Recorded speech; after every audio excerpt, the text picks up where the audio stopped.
Good evening, everyone, and thank you so much for coming. My name is Lanre Odutola, and I look after culture, influence, and partnerships for Martel, based here in Paris. First and foremost, we would like to express our deepest gratitude and appreciation to everyone who showed up here today, especially during Fashion Week, where we know it can be very chaotic with all the traffic. Thank you so much for coming. We hope that the experience you have today would be very engaging, insightful, and hopefully inspiring.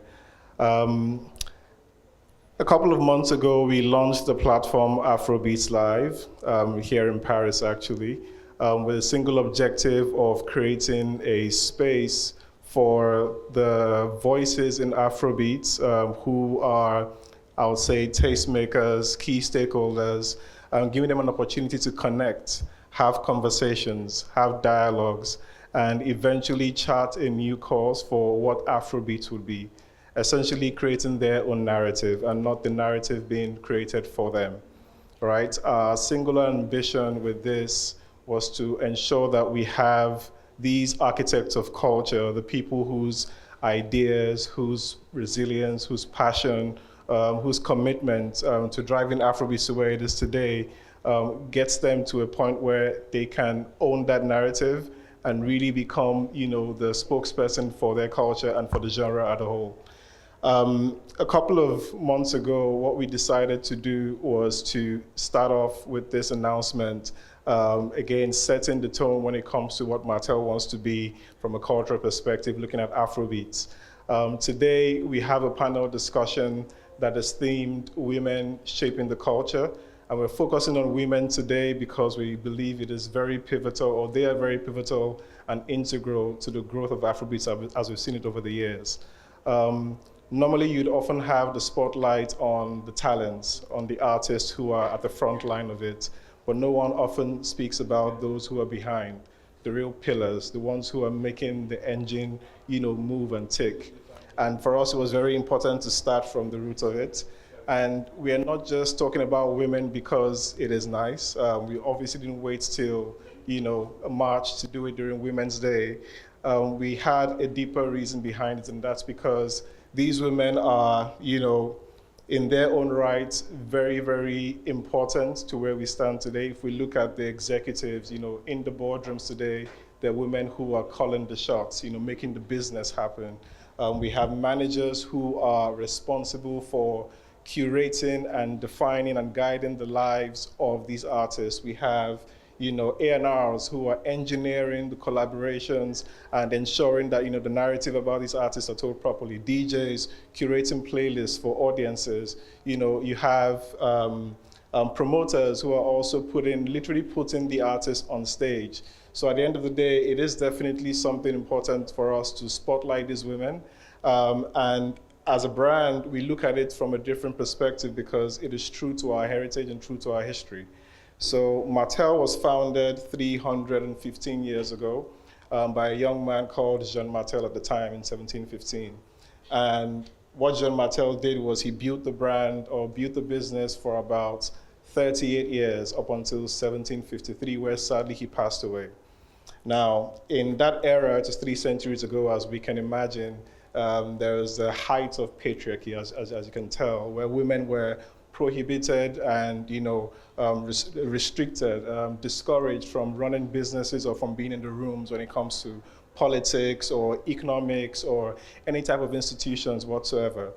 And the very interesting thing at the time was, although he died and left the business, to his 2 young sons and his wife, Rachel Martel, she took on that bold and courageous step to run the business at that time. Now you can imagine all of the different hurdles should have had to face. If in modern day today, we still face those hurdles, imagine what it was like in the era where there were carriages and so on.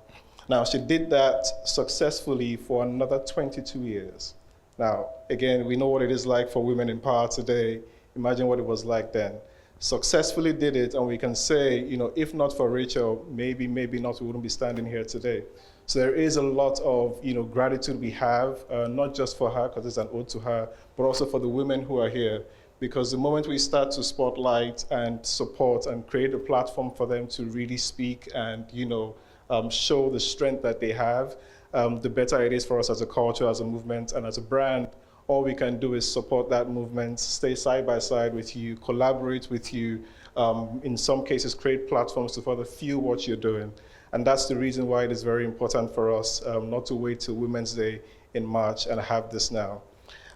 Today, it's not about me, neither is it about Martel. It's about these women that we've identified. In their rights, they're super credible, super pivotal. They have a wealth of experience. They have, word of knowledge, expertise in their craft. And we wanted to create this forum to bring them together, to shed that light, inspire, engage, and hopefully give us the right, tools we need to continue to push this culture and encourage women to do the same. There are quite a number of young talents, young creatives, young business people, young artists who want to do the same. And we don't see enough of this, and that's why it's quite important to us to have this kind of forum.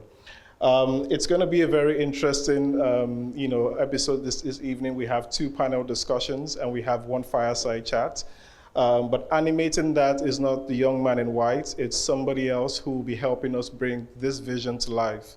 One of the partners that we identified over the last couple of months, if you might have seen, is in her own right a very reputable, credible music executive who has contributed to the growth of not just Afrobeats or not just music in general, but then to Black culture. And we feel it's very important for her to be the spokesperson moderating and curating this experience for us. She is a Martel Culture Ambassador, helping us to bring this vision to life. Ladies and the few gentlemen in the house, please a round of applause for our very own Shanice Chowry.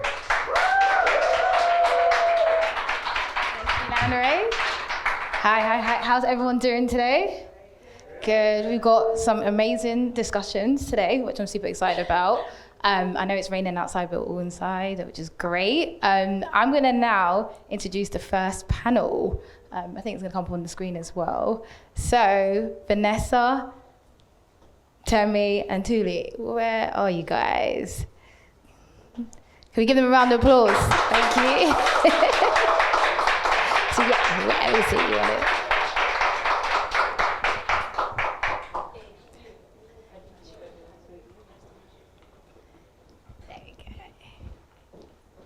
I think we might have time for a quick Q&A at the end. Lanre, maybe? Just a quick one. How are you ladies doing today? Good. You should have mics next to you. Yeah, I'll give you this one. Amazing, thank you. Okay, so I think the best way to start this is for you guys to introduce yourselves and then tell me the first Afrobeat song you listened to, if you can remember.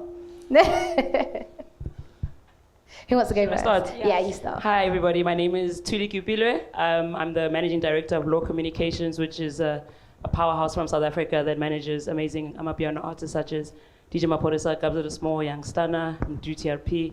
We're just trying to take Amapiano to the world, if anything. But thanks to Afrobeats for paving the way. Hi everyone, I'm Vanessa Mario Bonna, UK based. I'm an artist manager and also I run a PR firm that I've had for the past 15 years. I look after and manage the career of Tiwa Savage and I'm across some other artists as well. Lovely to be here. Thank you, Martel, for putting this together. I'm Temi Adeniji. I'm the outgoing MD of Warner Music Africa. I've been in the role for 4 years now. Thank you so much to Martel for hosting this amazing event with some incredible women. Amazing. None of you guys gave me an Afrobeat song. Yeah, I think we just skipped it on purpose. I won't lie. You could do Amapiano one if you want to. I think for me, the one that was significant would be Champion Sounds. Yeah, I think for me that collaboration did a lot for us. So yeah, Champion Sounds. Vanessa? For me, it has to be Oliver Twist by D'banj for personal reasons, but also just change the trajectory of my career and also Afrobeats, UK and globally, in my opinion. Definitely did. Mine is a bit niche. The Grin Condo was for me. I love that. Okay, this is a nice little icebreaker. So we're going to get into it. Temi, I'm going to start with you. You are leading a global label, right? How has it been for you doing that when Afrobeats has just gone? How's that been for you, especially being a woman in that position? I think I'll take it a step back. When I started at Warner in 2016, I interviewed with the CEO of International, and when I walked in his office, he had a map on the wall, and it had in blue colored where Warner was operating, and in Africa, it was only South Africa. And I was like, bro, like, what's up with that? And he took a chance on me. At the time, I was a debt finance lawyer. He took a chance on me, hired me. And from that moment, I knew that I wanted to be part of the company's expansion into Africa. It took about 2-3 years of evangelizing internally. I made maybe like 35 versions of the same deck, basically with demographics and data. Like, I was like, guys, like, look at this. I've updated it, new data, it's better. And I think in 2018, something shifted. It was, my boss at the time had been running the international business for over 5 or 6 years and had never been to the continent. And in 2018, he took his first trip. We went to Nigeria and South Africa. And after that trip, we made some key investments in Chocolate City in Nigeria, in Africori, and Ziki. But I think all that to say that it was definitely not, in 2016, it was still a very nascent topic. Like, nobody really cared about what I was talking about. And I think they took a huge leap of faith in making these investments. And I think that's what really opened up the company's portfolio into this market. So I guess all that to say that Afrobeats was the first moment that, you know, a major label looked at, but I think it's paved the way for a lot of different genres now, like piano, and I think there's a lot more robust understanding of the continent now that there wasn't even in 2016, for sure. Yeah, that is definitely true. How was it for you actually continuing to push that? So I know a lot of the time being a woman in these spaces and being like, I know this is something that we need to actually support. How was that for you? It's very lonely. I mean, I think at the time it was just like, there were so many other priorities. I was actually focused on Europe. So at the time it was in France, for example, you were switching from consumption of Western English content to more local. So that was what the company was really focused on at the time. So this felt really far away. But for me, I just felt like if I kept putting it in front of everybody, then at some point we could actually cut through. And it did take like 2-3 years to do that, but I think it was worth it because we were definitely late to the game, later than the other labels, but I think we were smart about it.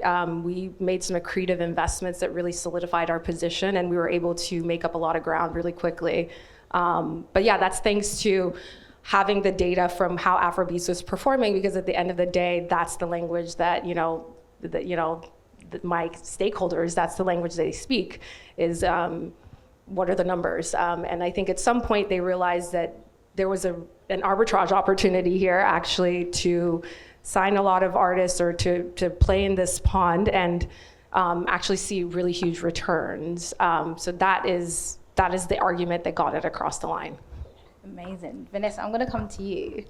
So you've been doing this for many, many years and you're incredible. You're in management and PR. How important is it for the stories of Afrobeats to be authentic? Especially just going back to Temi's point, a lot of these stakeholders haven't been to Nigeria, haven't been to Ghana or South Africa. How important is it to be authentic in these stories? I mean, super important. With Afrobeats, we're not just exporting music, but it's culture, it's lifestyle, it's language, it's food, it's fashion, it's right across the board. So as PR or someone that has to handle the storytelling of Afrobeats, it's extremely important for it to be as authentic as possible. And again, there are challenges because Africa is not a country. It's a continent with 54 countries, and then even more so languages and cultures and tribes, etc. So to get that message across is tough, but through the talent, we were able to do that. But the storytelling is key. It is key. How do you manage that when, for example, say if there's a big stakeholder wants to tell a certain story and it's not authentic? How do you manage that? Because I think a lot of the time you'll go into companies, whether it's DSPs, and they want to tell the story of Africa in this way, but it's not authentic. How do you manage that? I mean, luckily, I don't have to fight that by myself. You know, artists are extremely vocal with how they want to be presented. I remember whilst working on the D'banj Oliver Twist campaign back in, I think, 2011 or 2012, and the record, Oliver Twist, he sort of shouts out different women, Genevieve and Naji, Omotola. These are key women in the Nigerian entertainment scene. And I remember the first meeting we had at the label, and they wanted him to change the names of some of the women to make it a bit more, I guess, familiar to the West. And he was like, oh, absolutely not. You know, you don't know them, but there's an entire continent and even people in the diaspora that do. And it helps when the artist sort of stands firm in their authenticity. It doesn't always... we don't always are able to be that firm, but it helps when you have talent that are able to and are confident in sticking to what is authentic to them. Amazing. Tudi, I'm going to come to you. So, Amapiano, which we mentioned earlier, we're obviously in a growth with this in the last couple of years. How has it been working in that space with you, especially the expansion across the globe? I think for us, the most important thing has been collaboration. Collaboration has been key with regards to pushing Amapiano to the next level, right?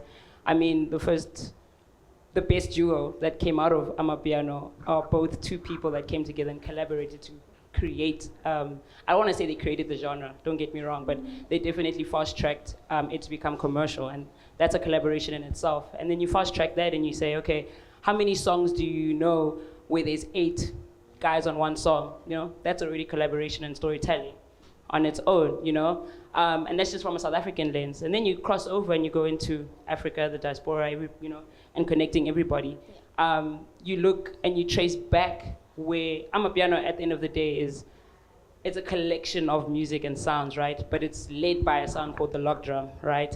But then at the same time, because of collaboration, and like I said, champion sound, for us that was a stamp of approval. At the beginning, I won't lie, it was like, we don't want to collaborate. We want to keep the sound because this is something that speaks to us. But then as time went, we started to realize that actually we can't do this by ourselves. And because of collaboration and because of the network that we have, you know, we can obviously cross over to the next level. So for me, collaboration has always been key, and that's the only thing that's going to allow us as a continent to cross over into different markets and ensure that, you know, we take over. No, 100%. I think that's totally true, just because I think even in the UK, hearing those sounds and having people like Davido on these sounds, it's like, okay, this is something that's happening, and I think it's really important. I'm going to ask you all a question, actually, and go one by one. What's the biggest challenge being a woman in this space? I know we could be here all day, I know. Who wants to go first? Vanessa? Well, for the biggest challenge, I mean, there are many challenges. One of the biggest challenges I've found is sort of, there's a stereotype, you know, you're black, you're female, you're African, so all these things piling on top, and then there is a stereotype. And when you don't fit that stereotype, you run into some issues. One of the problems I've had is, well, just simply not being heard, or you walk into the room with the talent and, you know, they turn and speak to the security, believing that that is who is, you know, that's the boss or whoever. I mean, yeah, there's many challenges, but I think it's just not being seen, actually, and having to also having no room for failure and no room to make mistakes. That's always, that's tough. Yeah. Tudi? I think it's really being unseen. And for me, that's the biggest thing. To the extent where there was a time I used to road manage DJ Maphorisa, and when I went to work dressed like a female, you know, I was not seen. It was, who's that girl? Maybe she's the girl that's, you know, whatever the case may be. But the minute I started to change my dress style and the way I walk and the way I talk, all of a sudden, the conversation is different. Now I'm at the table. Now conversations are being had, you know. But that was early on. So I think really being unseen, I think that's the biggest thing for me. It's so important to be seen, and ultimately being seen, you be heard. You automatically are heard. So being unseen is the tough one. Yeah. I think it's probably for me figuring out a way to be authentically me as a woman and also be taken seriously as an executive, particularly because I'm always managing between, you know, stakeholders in UK and America, but also I'm having to kind of serve as connective tissue between local artists on the ground, local management on the ground. I really took a decision very early on that I'm not going to lead like a man. Like I think there's a lot of power in the EQ that I have, in the way that I handle situations, the way that I handle conversations, and I haven't, betrayed myself, and I think that's been really challenging to figure out a way to like maintain that and be taken seriously. Definitely. I'm going to come back to you. So that we have a lot of celebration of artists, female artists on stage, but not a lot about females, managers, entrepreneurs. How has that been for you to be quite resilient in terms of not being celebrated but still pushing the culture? I think you just have to have a really strong sense of self. You have to have your own like sort of practice that keeps you grounded.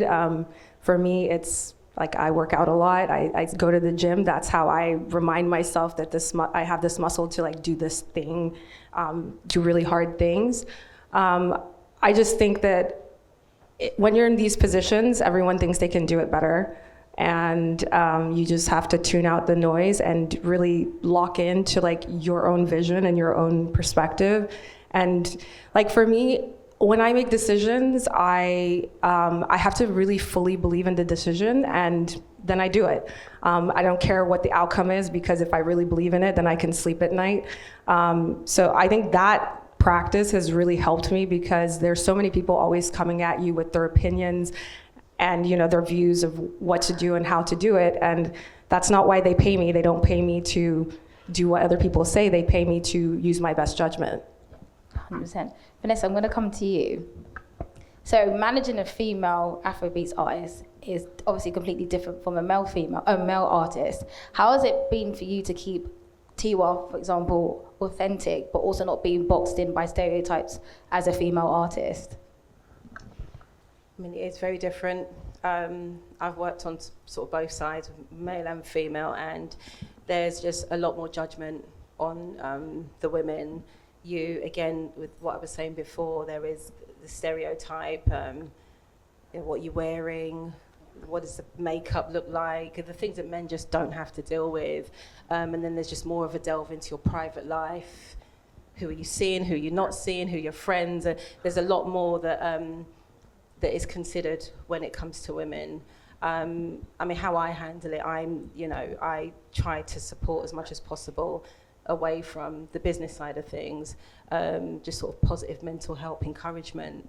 You don't change the world by being like everybody else. You need to sit in your, like with somebody like Tiwa, I mean, who's been in the business for 15 plus years.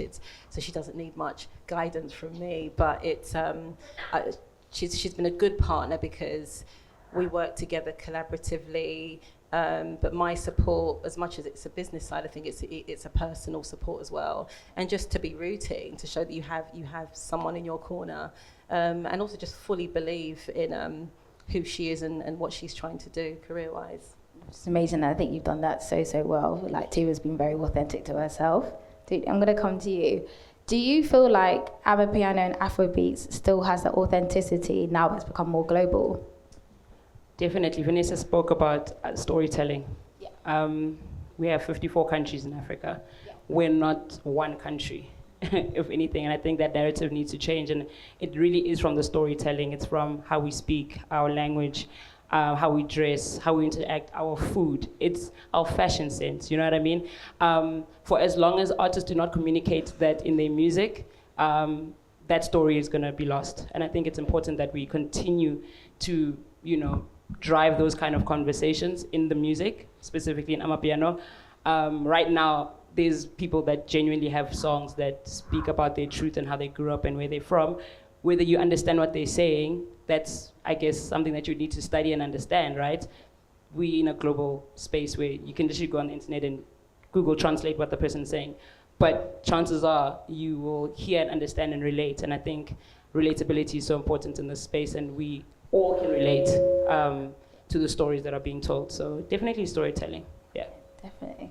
Temi, I'm going to come back to you. What makes an African artist ready to hit the global stage, in your opinion? I was talking to Vanessa about this earlier. I think more than ever, we have no formula. Like, I don't think that there's a formula or one-size-fits-all approach. I think everybody's looking for that hit, that crossover hit that helps you kind of buttress like your career. And for me, it's about yes, you have that moment, but how do you build endurance? Like, how do you make sure that it's not a flash in the pan? How do you actually build a brand? And a lot of it is the narrative and the storytelling around it, and making sure that the artist is actually mentally prepared for that moment, because it can be really overwhelming. One of the things I tell artists when they have a huge hit is like, you have to be mentally prepared that like this might be the biggest song that you've ever done, that you'll ever do. But like your desire to create has to be bigger than that. And so you just keep doing the thing that you love to do without an expectation that this thing is gonna come again, because that can really drown you.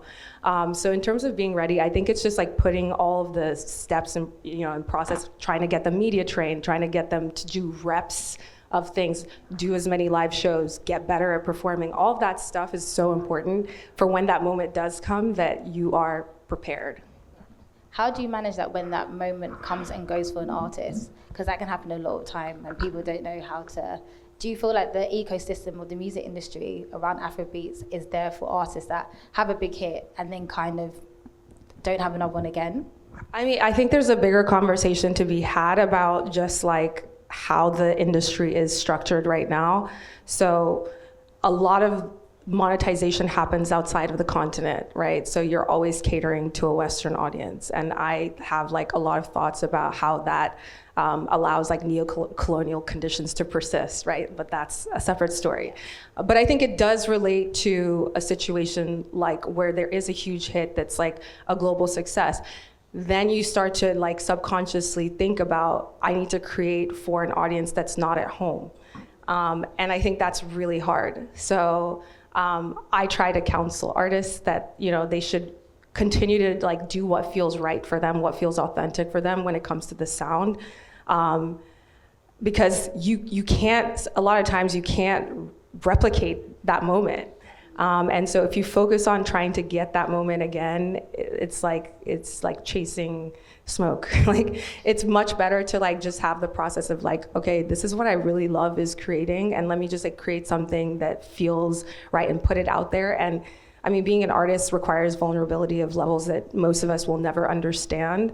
And so allowing them to like feel all the feels in that process is like very important. And what she was saying about mental health and having mental health resources, I think is one of the key things in helping artists manage through that process, because it can be super challenging. Definitely. Vanessa, do you think the music industry has an ecosystem that actually protects female artists, whether they're Afrobeats or not? Do you feel like we're there yet? And if not, how can we as an industry help? So no, it's a short answer. The ecosystem is not there. I think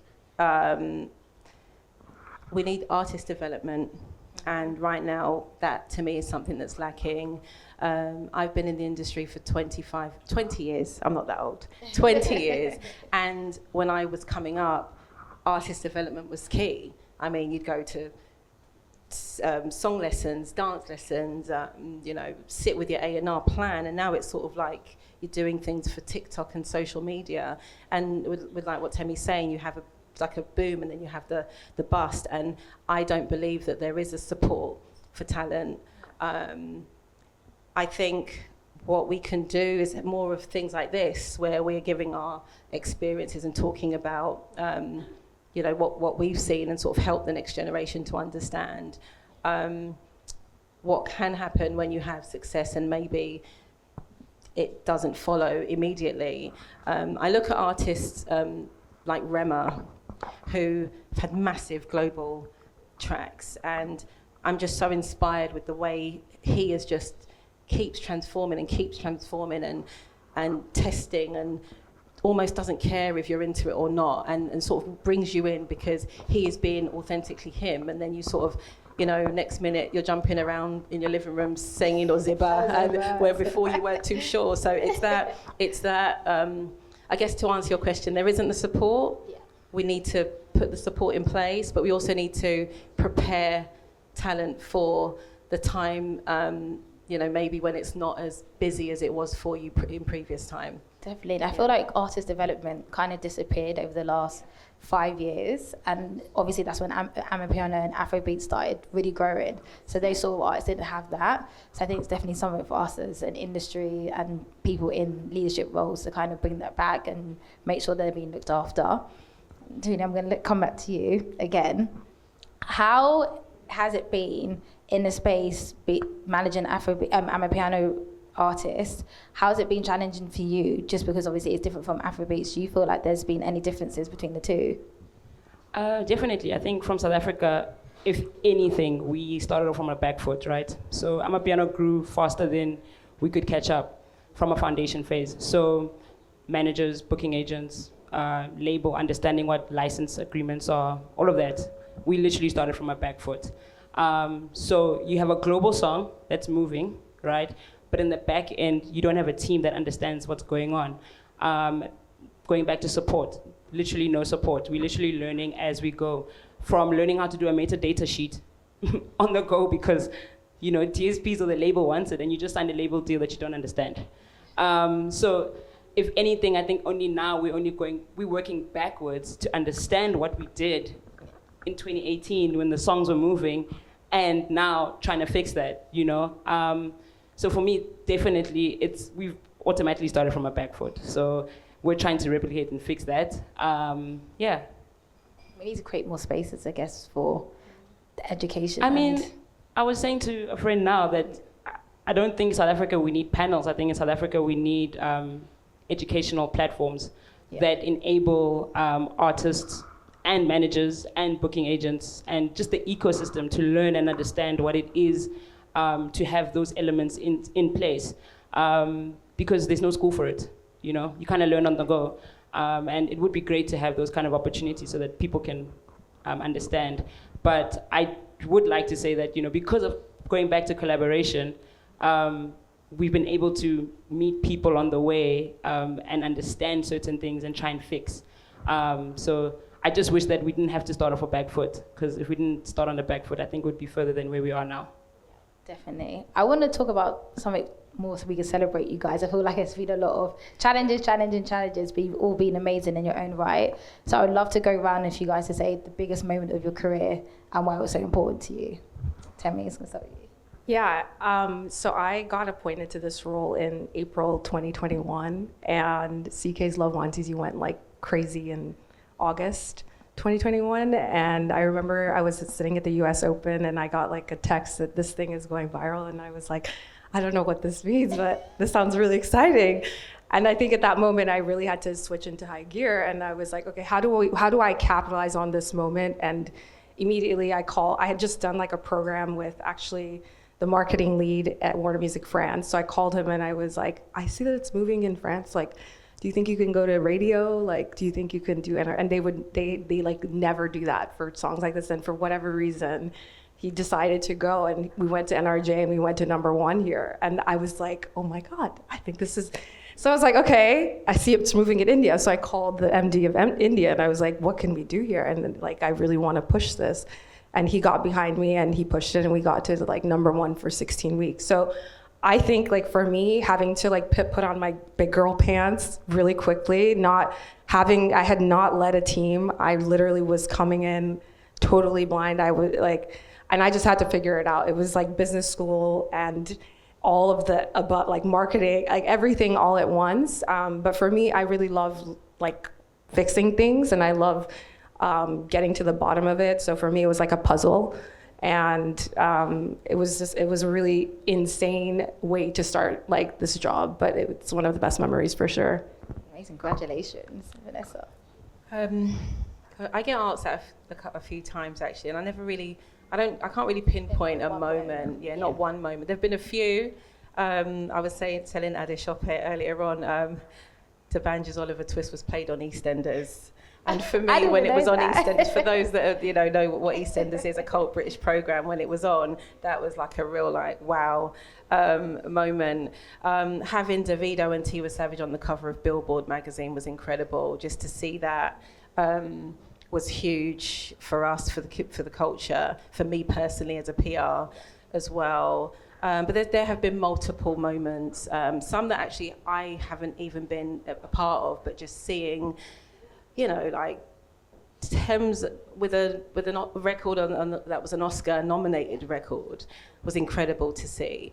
There's been a lot of personal things, but I can't really pinpoint one. I think just being able to do what I do, you know, as a mum of two, and being able to move around and speak at places like this, I don't take it for granted. So yeah, those will be the things that stand out for me. I'm still living in my moment, and I that love is hosting the biggest Amapiano show in the world of 50,000 people, leading a team of 2,000 people, and giving you guys a show that I think till date is one of the biggest shows. I'm even getting goosebumps because I'm still living in that moment. It's something that we never thought we would do in such a short space of time. And yeah, we just hope to do many more of those, and just set ourselves apart. Yeah. For each of you, what advice would you give to an artist coming through now that you've learned? I say run. Are you sure? You need to want it first. I can't want it for you. Your manager can't want it for you. Your team can't want it for you. You need to want it first. It starts with you. It ends with you. And dream big. The world is your oyster. I know that's cliche, but we live in a digital world now, so anything can connect. Just you gotta connect the dots and know what you want. Yeah. Love that. Do the work. You know, you have to get up. You have to do the press. You've got to do the rehearsals. You're not going to wake up and be Davido, you know, or Tiwa Savage, you know. Wake up, do the work, get a good team around you, and a good team can literally just be people that believe in you. They don't have to have had, you know, all these accolades and everything else. Just work with someone who believes. And like you say, believe in yourself. Of course, it's cliche, but honestly, if you believe in your talent, it will take you to a level that it will be unexpected, but you have to do the work. I can't stress that enough. I think they said it all, but I think the most important thing is a team that understands how to actually build a sophisticated plan, like that is ready for the moment that we're talking about, because not everybody that you grew up with is going to be able to take you where you want to go. So being really honest about the skill set of people that you need around you and trusting them. Like, I think that's the most important thing, is like really trusting them. And I think there's an element of being an artist that requires volatility, and that volatility is what makes them special. But I think it's like this dance between like trying to create structure and also using that volatility to continue to like spur on the creativity that we all love. But that requires a level of trust between you and between the artist and the team, which means that like at certain levels, at certain moments you listen, and at certain moments you don't. But like both people understand what's going on. Amazing. What is your hope? This is for you guys, all of you guys. What is your hope for Amapiano and Afrobeats in the future? For Amapiano, if anything, is to just make sure that we do things right. Like I said, we started from a back foot, right? So everything is just started wrong. But if anything, it would be amazing to take over the world and do it right as a team. And if anything, make sure that our story is told correctly, and that our sound, whether it's replicated or not, is our sound, and that it continues to enter into markets that we wouldn't have thought of when we started in 2014 to 2018. And that, yeah, we take over the world, because Amapiano to the world. Vanessa? My hope for Afrobeats is unity, first of all. There's a bit of segregation in there, separation, in there, and I just wish that we were a bit more unified, because I think we would go so much further if that were in place. I hope for that. I hope for just more talent to come through, and more great music. I mean, yeah, that's what I hope for. I think mine is like a little bit more technical, but like I wish for like all countries to actually develop like CMOs and PROs so that like artists can actually get paid on the continent for their work. I hinted at it, but I think it's like the biggest challenge, and it's the thing that I think would change the trajectory, because we're so reliant on consumption in the West, and I think it really impacts artists' ability to create in the way that they want to. Wow.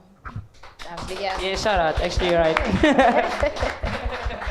Okay, I think we're gonna wrap up shortly, but everyone, I listen to so much Afrobeats, right? There's a lot of artists, a lot of music. Who's exciting you guys right now? Who are you excited about? And you can't say the artists that you work with directly. Who should we be looking out for? Who's coming through where you're like, this is the next Tiwa or Ira or Rema? There's a few for me. I mean, Yeah. I love Bloody Civilian. Yeah. I think she's amazing. I love Ira Star. But I don't know, who should you look out for? Look out for Fola, a new artist signed to, fairly new artist signed to Empire. I really love what he's doing. Yeah, I would say Ira, Bloody Civilian, and Fola. Amazing. It's very difficult for me because I'm very biased towards my artists. Okay, you can I say mean, one. I have so many. But definitely Mduti RP, the founder of the Lock Drum. I think we kind of lost the way with him, and I think we need to just go back and realize that we wouldn't be here without him. So definitely Mduti RP, yeah.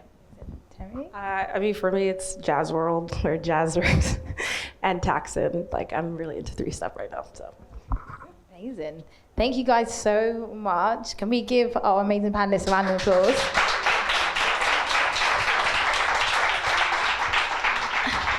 Do we have time for Q&A or not? Q&A? Anybody got any questions? Questions, anyone? Need a mic? Question for you, Vanessa. You talked about trying to see how we can bring people unity between different artists. Can you sort of develop that a bit more, and how do you see that happening? I mean, within artists, but just as a community, I think that we need to collaborate more with each other. I mean, I don't have a solution, but it's just something I hope for, to see us working more together, a bit more in unison. It's just something I'd like to see, but no, I don't have an answer as to how, other than getting everyone in a room. But no. Drinks. Okay. Cocktails from Martel. Absolutely. On Adishope. Any other questions? Adishope, I feel like you have a question. No question. I just wanted to say it's been incredible listening to all you women up there.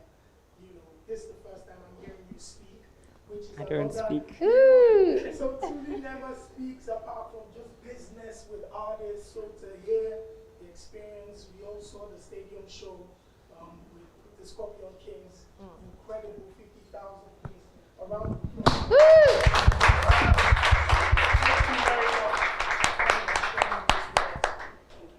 Perfect. Thank you guys so much. I've learned a lot. You guys are incredible, and we're here to celebrate you guys. So a round of applause for our panelists again, Tuli, Vanessa, and Temi. Lanray, you coming back up? Are you coming back up now? No. They're done. Thank you guys.